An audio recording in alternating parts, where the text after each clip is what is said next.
Welcome back to the next episode of the Ecom Growth Show. I'm your host, Danon Coleman. This episode is sponsored by Ecom Triage, and I've got with me a literal legend in the ecom space. Jim Cochran, would you please introduce yourself, though you need none? Well, I think. I appreciate that. I'm sure there's a lot of people who've never heard of me, and that's not the most important part of today's show. Is going to be giving people content that they can take to the bank, man. That's what I love to do, is just ignite a fire inside of people who want to use the internet creatively, because that's been my reality for 23 years now. The only income I've had, raised 5 kids, got to homeschool them, married to my beautiful wife for 30 years, my college sweetheart. Awesome. And the reality that I've known, the only income I've known for 23 years, back when I started, it was crazy to leave a full-time paying gig. At the time, I was working at Microsoft. To jump full-time into e-commerce, we were nuts. And maybe I was, but it's built a beautiful lifestyle for me and my family. More importantly, though, for the thousands of students that we've helped along the way, of just, again, creative ideas for using the internet to launch and grow multiple income streams. And lately, we're most interested in Amazon, and we've just seen some incredible stories come through our community over those years. So yeah, that's enough of an intro, hopefully, to whet people's appetite to what we're going to be jumping into today, how we can serve them. Yeah, cool. So, and something else that you left out there, like, 1, we know you've been in this space for a long time. 2, now whoever's listening knows you have a course, but also you have a trade show that you do every year. And if I'm not mistaken, it's the longest running trade show for Amazon sellers that there is. It is. Yeah, we've been doing Amazon conferences longer than Amazon has. And recent voting, there's some, those polls that go out to all the sellers, and everyone says, hey, what's your favorite this, favorite that? We were right up there with Amazon Accelerate, Prosper, and us. Nice. Like that was the top 3 that got voted on. So yeah, we've been doing it a long time. Our 13th one's coming up at the end of May. If anyone wants to join us in Orlando, Florida at the end of May, 2025, check out theprovenconference.com. Yeah, I'll be there. It's a phenomenal event. You're going to be there. That's awesome. 100s. We had about 800 plus there last year, maybe more. Wild. Yeah, it's just incredible. The event, it has a life of its own now. It's way bigger than me, obviously, the planning team. People come just to see other sellers and to get creative ideas. And not to pitch the event too hard right out of the gate here, but something I do want to emphasize that we're very proud of is that every speaker we have at the event is someone from our community who's built a beautiful businesses deploying the strategies we teach. It's not people you could go watch on YouTube. It's people, maybe their second time on stage and they're a little nervous, but they're saying, hey, here's what I did. Here's how you can do it too. Instead of, gurus selling their latest book. Yeah. So I don't have to be careful with my words here. I've got a lot of friends in the industry, but I do feel that there is a fairly large degree of data rinse and repeat that happens. And I have known some people to get famous and on stage that have absolutely no business being there as someone helping, Sure. And but we won't go too much into that. I'm just happy to hear that the people that are on stage at your event are the people that did it. Yeah, and they're doing it currently. And are doing it. Yeah. I've got friends in the industry that haven't been an Amazon seller in 5+ years, getting up there teaching tactics. Tactics they don't employ. So I just, that's good to hear. Okay, cool. Well, good. I am going to dive straight into the questions, and I'm just going to rapid fire them at you. You good with that? Sounds good, man. All right. Not my first rodeo. I want to make it all about the listeners today. I want them to feel like, man, that was a great use of my time because they get actionable advice. That's my goal. Yeah, I love it. And just so you know, the highest performing videos are the shorts. So I try to keep them around 1 minute. So when I ask a question, if you could, I realize this is kind of hard to ask, but give an abridged answer, because then I want to lead them to the long form content to get the full scope of it. I can do that. But yeah, cool. Yeah, I figured that might be something I could ask of you, because I forgot to a long time ago when we got this started. I think I saw that in the prep notes or something. Yeah, give a short answer and then a long answer kind of thing. Yeah. Oh, look at me being prepared. Yeah. Awesome. Yeah. You got a good prep team. Thank you. Yeah. So here's question number 1. How long have you, you answered question number 1. How long have you been full-time in ecom? So what was that number again? 23 years. It's the only income I've had. Awesome. And you've been able to build yourself a good life, raise 5 children doing that, you said. Yeah. We've homeschooled all 5 of them. They're very entrepreneurial. I love using the internet creatively. It's just an ever expanding arena of opportunity that I think we've even begun to calculate the possibilities. E-commerce is still only 15% of retail. We think it's taken over the world. It hasn't. The game has barely started. Yeah. Yeah. So there's still lots of opportunity, which I'm going to ask you about now. What do you feel is the greatest opportunity online, and why do you feel that way? The greatest opportunity online, hands down, put me on stage up against anyone. I will debate them into the dirt with facts, numbers, and data. The greatest opportunity, arguably in the history of mankind, is available to us right now. Now is the best time to be alive in all of human history. And Amazon selling, by far, they're half of all transactions in the US online. You add up the next 10 competitors, they're not even close. The eyeballs are there. The gaps in the marketplace are abundant. I know they get beat up in the news a lot, but if you're doing it the right way, the opportunity has literally never been better with a brighter future than right now. Spring of 2025 never looked better. Okay. And so I'll counter that to a slight degree in that Please. My wife and I have been selling on Amazon, not counter it, but give you some arguments for pushback. thought here. Sure. Yeah. I've heard it all. Yeah. Yeah. So my wife and I have been selling on Amazon since 2010. So we're 15 years this year on Amazon selling supplements. We still sell supplements to this very day. And it is about 4 to 5 times more expensive for us to sell on Amazon today as it was when we started. We maintained around a 63%, I think, net margin on, that was then, but it was 63, 64, 65%, something like that. It was 60 plus. That was our net margin. And we used to be able to live off of that, of course, on a fairly low, especially in today's area of what sellers are doing. You got 9-figure sellers out there. We used to be able to live solely on that, but now we can't live solely on that income. Now, we started having children. We didn't add any more products or anything like that, but which we could have done. But what about your thoughts on how expensive it is today to sell on Amazon and all of the things that you have to know? You can't just go, well, hey, check this thing out. That sells for $30 on Amazon and I can get it for 10. Mm-hmm. I feel that those days are a little bit gone. What are your thoughts on that? I've heard all of the negative press and bad news for over 2 decades now. I remember the first time eBay raised its prices, the reselling community lost their collective minds. Some people even boycotted and shut their accounts down. It went from like 25 cents a listing to 35 cents. And people like, it's not profitable anymore. Can't do it. Nope, I was making a profit. Now I can't. Welcome to business, right? Part of me wants to grab entrepreneurs by the shoulder and look them in the eye and go, you do realize that everything is going to get more expensive the longer you're in the game. The challenges are coming. The margin monsters are coming. It's going to happen no matter what business you're in. If you're successful, others are going to notice and they're going to compete with you. That has never changed. It never will change. Full stop. That's the short answer. The slightly longer answer to your question is, the beautiful thing about Amazon is if you're willing to do, there's only 2 strategies really on Amazon from my perspective. There's 2. The one you choose determines how much headwind, competition, price, pain you're going to feel and experience. And there's some people that make a lot of money with both, but if you say, I'm going to go an inch wide and a mile deep, meaning I'm going to have one product, I'm going to tie my heart, mind, soul, body, and spirit to that success of that one product. I'm going to go super deep in that inch wide little thing. That's me now.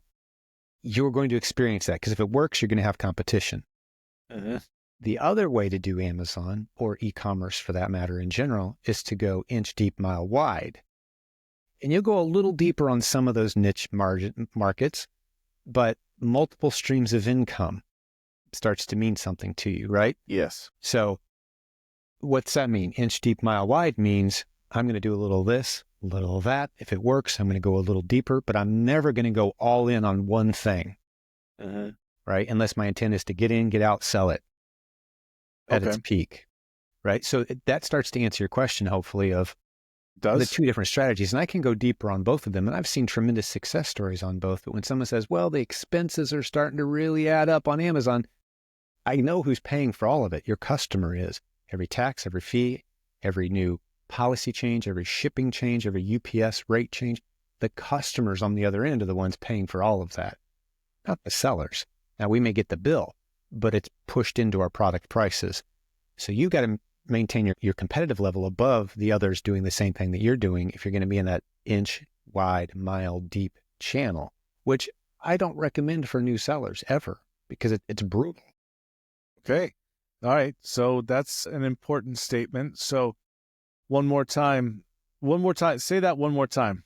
Sure. Just the what you do and don't recommend for new sellers. New sellers should not tie themselves to one niche product and try to launch it and grow their one labeled product. Importing something from China, slapping your name on it, and trying to sell against everyone else, no, bad idea. Instead, what I recommend is fill the underserved shelf space on Amazon. Don't overcommit to any one product or niche or brand. Fill the underserved shelf space. That's where new sellers should be starting. Okay. And let's go into that. How does one do that? I'll tell you a story that's one of the most exciting coaching success stories from our community of the past several months. It's a new kid who came up to me at church and said, hey, I want to sell on Amazon. Taught him how to do it by giving him my book. And I didn't know if he'd go away or if he would stick around and do it. I had no idea. He read the book, bought our course. I didn't know. Bought our coaching. I didn't know. Came back to me with a success story. And it blew me away. So here's the short answer to your question of what's possible right now as far as filling the underserved shelf space at Amazon. This guy hopped on an ASIN that had 200 other sellers already on it. Oh. Most of us would say, no chance you're going to make any money there. I don't care what your strategy is. Yeah. Better still, he jumped on as the highest price of all 200 sellers. Now you're in crazy territory. Who in their right minds is ever going to make a sale in that strategy? He sold 2,400 units in 2 weeks as the highest priced seller on an ASIN with 200 other sellers. Because there weren't enough FBA sellers selling that item. They were all merchant fulfilled sellers shipping it from their garages. He was the only fast option. That is underserved shelf space. And once you knew how to find it, it is absolutely everywhere. There are millions of ASINs on Amazon right now that are understocked in Amazon's hundreds of warehouse network. Yep. And once you know how to find them and you send a few units in, ignore the buy box. You don't need the buy box to win those sales. My student was the highest price seller on 200 other sellers on the same ASIN against him, priced lower. And he was winning sales, 2,400 units in just a few weeks. That's awesome. Yeah. It's a well-documented story in our community. It blows people away every time I tell it, but it illustrates what's possible. Yeah, definitely. And so a method that I've always used, now I haven't used this in quite some time because again, my wife is the one that runs our Amazon and she was busy with children as well. So we've got 3 daughters that are 7, 4, and 2. Dude, that's awesome. Yeah. It's a lot of fun, but definitely a lot of work for mom. They need a little brother. I tell you, that little guy will have 4 moms. That's my advice. Get him a little brother. I appreciate that, but we are DUN done. I don't know, man. I don't know. Sometimes guys have other plans, but that's true for another day, right? Yeah. But you know what's funny is you're not even the second or even the third person to tell me that who has 5+ children. Mm-hmm. Yeah. I'm telling you, man, once they outnumber you, might as well just go all in. That's exactly what everyone else has said. As soon as you hit 3. My kids are my youngest is 18. My kids are in their 20s, married, grandkids. It is the most beautiful season of life right now to just sit back. I bet. The kids stop by. They love each other. They're best friends with each other. I got a grandkid. Dude, I'm like, if I could have had 5 more, I probably would. If I could go back and say, hey, dude, go ahead and make it 10. It's just a beautiful season to be in. Yeah. Once they start hitting this age. But anyway, man, let's not drift too far. No, it's fine. This is marriage and child counseling now. So, okay. And going back into what we were talking in your methodology, my methodology has always been find a brand that isn't on Amazon, go talk to the owner of that brand, the manufacturer of that brand, and then offer them your services as a partner. Yep. And so that has been my success. And what I negotiate is exclusivity to the brand on Amazon, product on consignment, and what I haven't been doing in a long time, but I'm going to go back to, is just an agreement of a percentage of sales. I don't have to worry about wholesale pricing. I don't have to worry about any of that stuff. We get a deposit. We tell them how many units. We send them all the money, less our commission, essentially. Yeah. We sign a handful of clients per week doing exactly what you just described, except I think we take it one step easier than what you're doing, because with what you're doing, you got to convince them that it's even worth it. They may hate Amazon. You got to talk them into it. No, we're trying to avoid Amazon. Like, well, it's inevitable. You got to have that conversation. What we look for is brands that are struggling on Amazon. They probably aren't even trying to sell their own stuff there, but their stuff is there. And they know they can't pull it down because they've tried. So like, hey, here we are. And I would say 95% of all brands out there have a list of things they hate about Amazon. And if you can solve some of those pain points, like, hey, trust me, I've been there. I'm not the hugest fan of Amazon either, but you can sell a lot of stuff that make a lot of money if you do it the right way. And I'm here to help. We actually have a name for that model. We call it PPP, Proven Product Partnering. So we find a product that hits all the right, this isn't hard to do. You're like, man, these guys could go somewhere, but they're not doing it right. Let me help you, Mr. Brand, for a percent of sales, or we'll sell it through your own account, help you get set up, and I get a percent, or exclusive, like you said. No matter how you set the arrangement up, it is a zero risk proposition for the brand. Yeah. That's the beauty of the model. Yep. I'm not asking you for $20,000 up front. I'm just saying, hey, let me sell your stuff. Because I think there's potential here.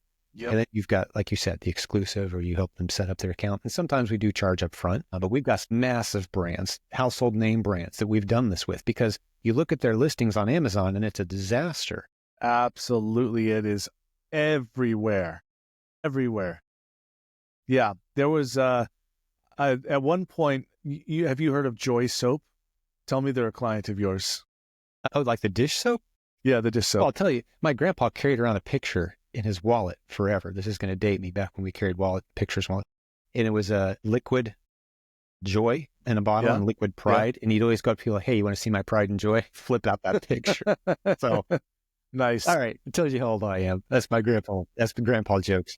No, so I know exactly what you're talking about. The dish soap. Sure. Yeah. So I almost got them as a client. Almost. I did not, but they're approachable. Yeah, that would have been a good one. I'm telling you, because they're clueless about Amazon. The skill set we're developing. Again, if I'm going to grab entrepreneurs by the shoulder and say, earn Amazon, this platform there's 1 billion ASINs on Amazon right now. If you and I were to count them one at a time, looking at each for a second, it would take us 32 years to just look at everything on Amazon right now, each listing.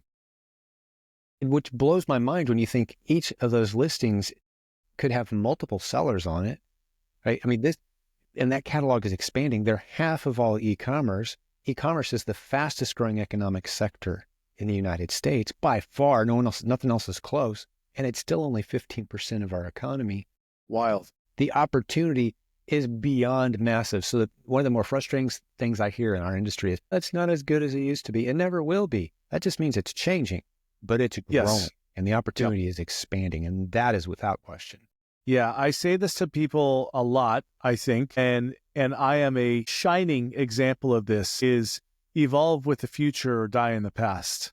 Because every private label product I've done has died in the past because I just didn't want to evolve with what was going on. And you've been around. You remember when Amazon had no ads? Some listings didn't even have pictures. You only had one picture available. And so the original SEO, the original optimization was to have a good picture, and you just made sales like crazy. Right. Yeah, right? Sure. But yeah, okay. So that leads me into my next question, and you've already answered this in great detail, but I'm going to ask it anyhow to get a direct answer from you. What do you say to people who say Amazon selling is saturated? And I'm laughing at this because I've heard this like every 3 years. What is your opinion? The opportunity on Amazon is the exact opposite of whatever you think of as saturated, to the point where I could hop on a tool like Keepa right now, and I could pull up literally 500,000 underserved ASINs in about 45 seconds. Okay. Please. No, what do I mean by underserved? Meaning There's not enough inventory sitting on Amazon's hundreds of warehouse network shelves for a very fast-moving, popular product. Stated very succinctly, and this is one of my favorite things, this is where I give people a warning. You're going to want to rewind about 15 seconds here. About 30 seconds from now, you're going to want to rewind and hear what I just said, because it might take a time or two to sink in.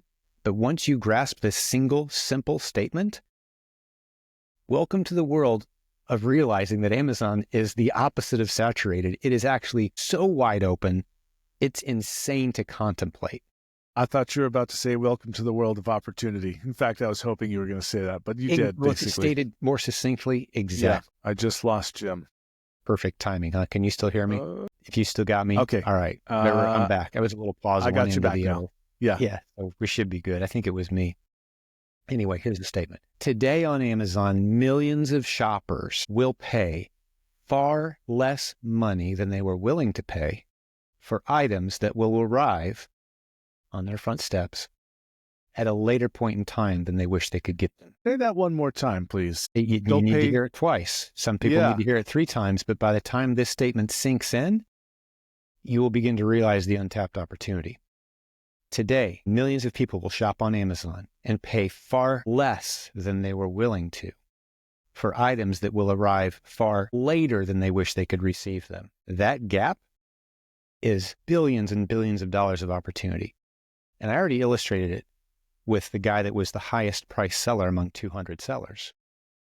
Why was he able to make sales? With literally 200 other cheaper options, he was making sales. Why? Because of the convenience of shipping time. He was the fastest. And so, okay. So there's ASINs right now by the millions that do not have enough FBA sellers stocking Amazon's hundreds of shelves in their warehouse network.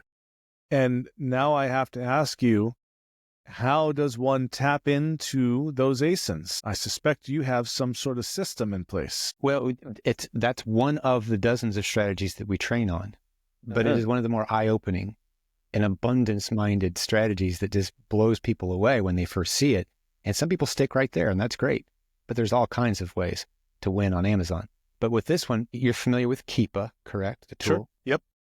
I correspond with him frequently. I've suggested several features, actually, that they've implemented into the tool that help us to identify these underserved opportunities. I call them underserved ASINs or test-worthy ASINs, where you're sending in a few units, pricing it high, and seeing what happens, knowing that your worst-case scenario is you drop your price down into the boring buy box where everyone else is fighting and all the YouTube videos are teaching you how to win the buy box. That stuff's a complete waste of time once you understand that you should be testing above buy box initially. Winning the buy box is not hard. That's obvious. You can explain that to somebody in 30 seconds. The strategy there makes sense. I got to win the sale by being the lowest price. How about if we win the sale by being the fastest option available to shoppers? Which Amazon will display for you, which will win you the buy box because they want their customers to It'll win you the sale, not necessarily the buy box. In our community, I've given 200 examples. I've taken pictures of the Keepa charts of my ASINs, 200 examples where I'm never win the buy box, but I'm winning sales. I'm priced above buy box. And I'm the fastest shipping option for whoever happens to live near the warehouse where my units are deployed. Right. So they pick me and they pay $80 for an item that they could have paid $65 for if they were willing to wait 3 days. But with me, since I was in a warehouse near the shopper, they had it by 20 minutes later potentially. Yeah. In major cities. So people are doing the math in their head. And back to my statement, today on Amazon, millions of shoppers will pay far less than they were willing to for items that will arrive far later than they wish they could receive them. That's a billions of dollars gap that very few people even understand how to serve. But with a little bit of training, you can begin to serve it. And the nice thing is you can test just a few units at a time. Yeah. And prove it out. And do you suggest that your students get a 3PL or have their own sort of warehouse or anything like that? Are they receiving this inventory before they send it into FBA? You can do it both ways. I have on my podcast this week a lady who's now a coach on our team who lives in Norway. They don't have Amazon. she buys and sells in the United States using online arbitrage strategies. She does $40,000 to $60,000 per month as a mom of 3. One of them is special needs, newborn infant, special needs. Her husband works full time. He helps a little bit on the weekends. 40 to 60K, beautiful margins, doing the strategies we teach. And she's using a prep center. Okay. She orders online. All her stuff goes to a prep. And she has never seen or touched. She'd never heard of Target or Kroger and all the stores in the United States. She'd never heard. She had to learn these things. Yeah. But she's killing it. And she's growing a beautiful business. And we've got hundreds of stories just like that. Some people use a third-party prep center. Other people want to bring it to their house and kind of keep it under control. Some people use a mixture of both. It whatever works for you. You can save a little money if you do it yourself. Hire a neighborhood kid. At some point, if you want to expand, you're going to need more than a neighborhood kid in a garage. Yeah. Yep. I've got a buddy that if I ever did that model, he's got a warehouse in South Dakota. It's fairly centralized, but he's got 70,000 square feet. He's 100 million plus Amazon seller. And so he's optimized his warehouse just for himself. And then last year, he hired me to come in and as a consultant and go, hey, what are we doing wrong? And my initial reaction to him was like, dude, what could I possibly do for you? You sell more in a year than I've sold collectively. And he's like, just trust me. I'm like, I don't trust you. But I went and ended up with 8 pages of things that I saw that were outpoints that could be corrected to optimize his system. And he's extraordinarily well optimized on the shipping and receiving and side. Yeah. But that's, if I could give advice to anybody, having somebody that really knows Amazon and understands that when inventory needs to go out, it needs to go out now and not sit on a pallet in line for 3 days or something like that. Right. That's definitely your velocity up. Yeah. Uh-huh. Especially at scale like that. But, we got people in our community just looking for an extra $500 a week too. That completely changed their life. Absolutely. So that was my entry into Amazon. It was $550 or $600 a month is all I needed. I was that close to medical bankruptcy. Well, wow. You and I haven't really spoken about this at any great length, but my entry story into Amazon is when I got hit by a bus and on my motorcycle, and not at fault, by the way. And I was fully, like, a lot of my body was broken and all that kind of stuff. And I was in a wheelchair. I had to relearn how to walk properly. I was on a cane and I was a traveling salesman. And so I knew that I had to figure out how to make money on the internet. And so this is 2010. And it just so happened a buddy of mine told me, hey, dude, I just put my vitamin on Amazon. I was like, what? Can I sell it too? He's like, heck yeah, you can. And that was that. And so within within 3 months, we hit 63 units sold. And that was what we needed. That was our highest ever. Maybe it was within a few more months than that, but within very short order, because I think we were buying those bottles for $10 and selling them for $30 or $40, maybe $39.95. And so our margins were just astounding on them. And that was what prevented us from actually filing for medical bankruptcy. And so a lot of times I tell sellers when I talk to them, and I tell them, I started back in 2010, like, oh my God, I make so much money and you have blah, blah, blah, blah. I was like, look, it doesn't matter. The most important thing to me was $500 a month. And that saved my ass. Sorry for swearing, but it saved us. And it was $500 a month. That's all I needed to make. And so the goals of any Amazon seller are completely unimportant and not interdependent upon each other. You've got someone that goes, I need to make $100 million. And you've got someone that says, I need to make 100,000. And both of them are just as happy. I dare say the one that made 100 million or only 90 million is actually probably more pissed than the guy that only made 90,000.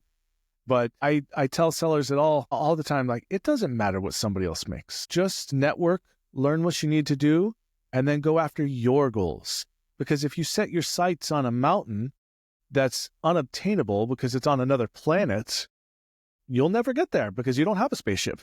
You know what I mean? So set a goal, an attainable or obtainable goal that's your goal, not somebody else's. Yeah. And once you hit that goal, set the next one. That's right. Yeah, I've just seen some of the most incredible stories. And by the way, that, well done, warrior, to you, man. I didn't know that was part of your story, because I know a lot of, you left out a lot. You just covered in, a couple minutes, something that was, I'm sure, months or even years of just agony and blood, sweat, tears, sacrifice. Like, okay, got to go to the physical therapy. Okay, got to learn how to do the basic things that used to be so easy. Especially as a guy, man, when we can't be the strongest one in our house, it hits us, man, at a deeper level, right? Yeah. So There's definitely been, thank you. There's definitely been a long period of time where my wife was significantly stronger than me. Yeah. And right. It was horrible for me. Yeah. Well, although she's a strong woman. Exactly. And it's rough on her too, though. You're right. Because, your kids need a mom and a dad, and we have different roles to play. And if you can't throw your little girl in the air anymore, like, man, that hurts part of us as a guy, right? Like, definitely. I get it. I felt that. So again, well done, man. Thank you. But it's that same, a lot of times as entrepreneurs, we got to dig that same way. And I've been there many, many times, more times than I'd like. Having to dig deep to do the things that need done when they need done, even though you don't feel like it. Like, that's the warrior's journey, man. Yeah. But if you're willing to. Yeah. And look, it's something that I still struggle with. Sure, we all do. If my wife were on this podcast with us, she'd tell you there are many times where I was like that close to giving up, not on Amazon, not on business, but on myself. Yeah, I can imagine. Yeah, it has been excruciatingly tough, and I still get treatment to this very day from this. And this is not because this was a school bus. I got enough money to hire a lawyer and who helped me with my hospital bills. What I got from the accident was less than my initial hospital bills. And so I have to pay out of pocket for my own care. Wow. But anyhow, the point is, you're right. It is like this journey of self and getting myself fixed up. It's the entrepreneur's journey, just in a physical way rather than a mental. Well, it's both really, but an entrepreneur, you're not experiencing physical pain to, make that extra dollar or whatever. But yeah, much appreciated. And I don't usually go too in depth on it because it's, I don't know. You're still living it. Let me give you a piece of encouragement along these lines, because I think that's going to be powerful for your audience and your listeners to hear you be transparent from time to time about this. And you don't want to belabor it, obviously, but you do want to be transparent because, are you familiar? You ever heard of organizations like Alcoholics Anonymous or Celebrate Recovery for addicts and recovering people with substance issues, right? You're familiar with like the 10-step, 12-step program, that sort of thing. Do you know what the last step is? Heard of it. No. So the last step in these programs, you start off saying, okay, things are out of control and I need help. That's step one. If you don't realize things are out of control and you need help, admitting you have a problem, because you're in denial, right? Which is a dangerous place to be. Scariest river on earth, denial. Okay, so what's the last step? The last step is when you've made this whole journey and you turn around and you go, all right, there's people behind me that need what I got. I did it. They need it. I'm going to help them. And what that does is it solidifies your journey inside of you and strengthens you in ways that you can never achieve otherwise, which is why I'm encouraging you to share your story. But it also helps eliminate their excuses, because you can say, hey, I did it. It was from the history of man until just a few years ago, no one had ever run a 4-minute mile. And then Bannister did it. And because doctors had said it was impossible, you'll die of a heart attack. 4-minute mile is impossible for the human body. Well, this guy did it. And he fell down, just an elation. And you're like, yep, he's dead. Like, no, he wasn't dead. He was celebrating. And you know what happened in the years since, just a few decades since? Broken records. High schools have a kid who's done it, right? It's like, it's kind of a big deal still, but not really, because we all know it's possible now. Yeah. Like it used to be that if you went faster than 35 miles an hour, you'd suffocate. Yeah. That was like something from the old days. People. Yeah. All right. Or cars. Yeah, exactly. So, but once you've done it, so you're that warrior who for someone is like, I don't think I could come back from this. Okay. he actually had it worse than I. So telling your story solidifies something in you on your leadership journey, and it encourages others and dismantles their excuses. This is one of the most valuable roles I feel like I play in our community, is dismantling and destroying excuses, because I keep introducing a parade of people who have better excuses than you do. And you either got to figure out a way to pretend that that's a pretend person and they're just making it all up, or admit to yourself that you're just not digging deep enough yet. So it's a powerful story you've got to share, man. Yeah, and sharing it has multiple benefits. So yeah, don't be afraid to share it. I'd encourage you to write it all down, encourage people to go check it out, get it all into an 1.5-hour video sometime and refer people to it. I'll have to figure that. I'll have to refer to my wife on what really happened. Yeah, her version of it will be powerful. There are two versions to my story. There's my side and there's her side, because she was basically my 24-hour nurse. Once I got out of the hospital, she was my 24-hour nurse. Taker role is no joke, man. No. And I wouldn't have been able to do it with the community, without the community that I have, because I couldn't even go back to my own home. But anyhow, we won't go into all of this. I'll capture it. Send it to me. I'd love to hear the 1.5-hour version with your wife included. Man, 1.5 hours. Yeah, I think it'll take you that long. Yeah. We've actually been discussing very heavily just starting a podcast. So we've been together 20 years. And thank you. And we have 3 children, and we have a very, very successful marriage and a business together, and all that stuff. We're desperately in love. She swoons every time she sees me. No True doubt. story. Look at you. And yeah, but we've been talking about doing a podcast just about family life. Like, what's it like to be parents and married and have a business and stuff like that? Maybe we'll start off with that story. Oh, I'd be interesting, because that was a very big, that was a huge defining. This is before we got married. Like, when I walked down the aisle, my leg was still broken. I had to numb my leg up with ice before I walked down the aisle. Anyhow, all right, now you got me thinking, Jim. Whole new story coming at you. Well, I'm going to move on to the next question. This has gone very an interesting direction, but the last question for you, and this is for Amazon sellers. I've got 2, but let's see if we've got time. If someone is brand new to e-commerce, what business ideas do you want to share with them? I've seen every idea there is out there. And if I haven't, I could put it into one of 3 categories, because they all fit cleanly into one of 3 categories. Okay. There's only 3 ways to use the internet to make money. And the internet changed the game. And I put this in my book. I'm going to tell everyone how to get it for free, with your permission here in a minute. But absolutely, go for it. The 3 categories are I identify them in the book. And it has to do with you either selling things, or you're growing a community and serving them, or you're consulting someone else how to do those other 2. Those are the 3, okay? And the way the internet has changed things is you can experiment with very short time commitment, very low cost experiments in all 3 at any time. And you can make the 3 interweave and connect with each other anytime. But as I look at the entire landscape of business opportunities that are out there, if someone just comes to me and says, hey, I am a clean slate, I just need something that I can put a few hours of work a week into, be proud to talk about it at Thanksgiving with my family, and make it profitable, highest odds of success, lowest commitment required, lowest barrier to entry required, what do you got? I usher them straight to Amazon, to filling the underserved shelf space in Amazon's hundreds of warehouses. That's the proven Amazon course. That's what we teach. Now, I'm a student of all things internet marketing. I love multiple streams of income. I love all the creative ideas out there. But if someone comes to me and says, hey, Jim, I'm a fan of 16th century Roman poetry and I want to build a blog and monetize it, I'm going to say, time out, partner. Sorry, but no one cares. Now, you might find a handful of people, but monetizing that into a full-time income, how about we get over here where people are demanding things and monetize there, and you spend your weekends playing around with your YouTube channel about 16th century Roman poetry or whatever it is you want. And maybe that'll turn into something. Maybe it won't. You enjoy it. That's cool. I'm not trying to steal your hobby. But let's get profitable first. So when someone comes to me and they're new, that's what I say. And the book that breaks down those 3 strategies, it's in its 11th version. I wrote it 20 years ago, updated it 11 times. It's called Silent Sales Machine. If you go to silentjim.com, like you see on the screen, silentjim.com/free11, as in version 11, free 11, the 2 digits.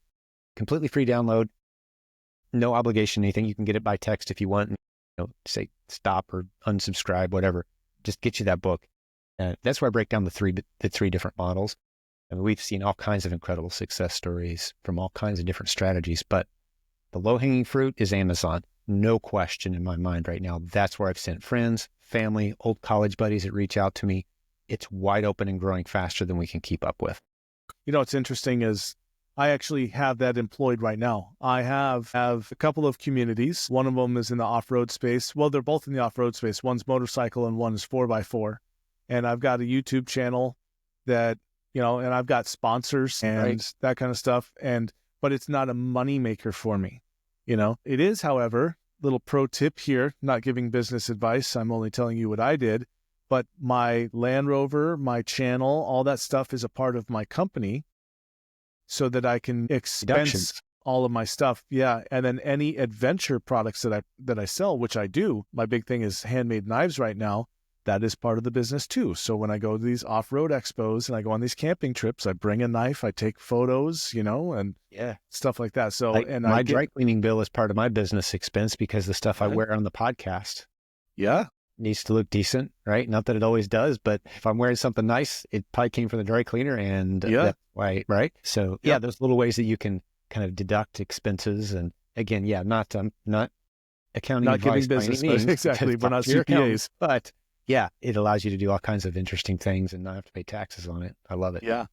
Well, all right, let's do the last question here and then let's wrap it up. And it's been awesome, Jim. I am so glad I had you on the podcast, but let's do this last question. What makes you the most excited about the future of selling physical products online? And I feel like this is going to be a good answer.